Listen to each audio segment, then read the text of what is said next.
It was in December of 2022 when we shadowed the couple during their holiday at Farm Hadaloha and at Swakopmund to document their intimate moments as part of the late president's preparation into retirement. Although their love story had been no secret to Namibians, it was their synchronicity behind the flashing camera lights telling the innermost details of the Geingob bond. Both the late statesman and Geingos have their own versions of who caught whose eye first, but hear the former First Lady in her own words. And I think it was one of the World Cups where he then came to me and he said to me, you know what, I don't have a TV at home. Can't I come watch World Cup at your house? And I had a lovely house. I said, no problem. I didn't see it's a move. This is my buddy. So he would come with his friends. So were you single at the time? I was single at the time. Okay.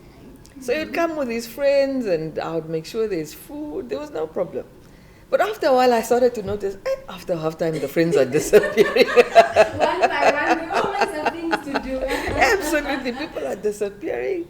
But then we'd also start to talk. I think I talked to him about something. I confided in him about something. But that was personal. And he gave me great advice. And I was like, this guy, he's actually... But then he's an interesting person. And women, we are so intuitive. We know when there's a vibe. So I started to call him uncle. Because when you're trying to demotivate an older person, you call them uncle. Then he would send me a naughty text and he says, uncle Hage. So I realized he doesn't care about this uncle story of mine.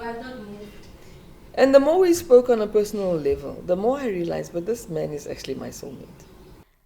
Late-night discussions around the 2014 World Cup ultimately led to the 9 years of marriage the couple enjoyed. With the public persona of the late president and resources at hand, one naturally expected a grand romantic proposal which possibly involved closing of restaurant outlets and a dinner for two. But it turns out that his straightforwardness also transcended into matters of the heart, and no, he did not go down on one knee. It was no such. It was him basically saying, look, I'm not a joker, I'm a serious person, and I'm not trying to date you, I'm not trying to make jokes, and if you want to be serious, I'm serious. That was really it. These are former freedom fighters. These aren't romantic people.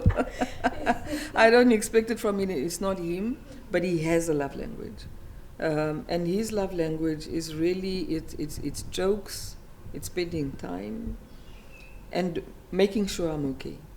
Just when you think that the description of the late president's love language was an aha moment, here comes the pet names the couple had for each other.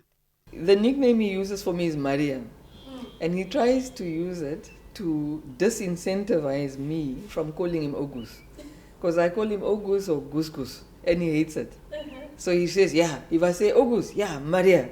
But he's only trying to bully me into stop from calling him Ogus. But I think he's accepted being called Ogus by me. Over the years, the late Dr. Geingob and Geingos managed to keep their blended family out of the limelight.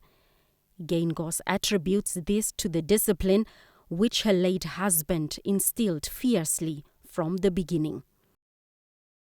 And his emotional intelligence was one that he could realize we can't go to sleep angry with each other. We don't agree on this topic, but we don't start ignoring each other. We talk out our differences.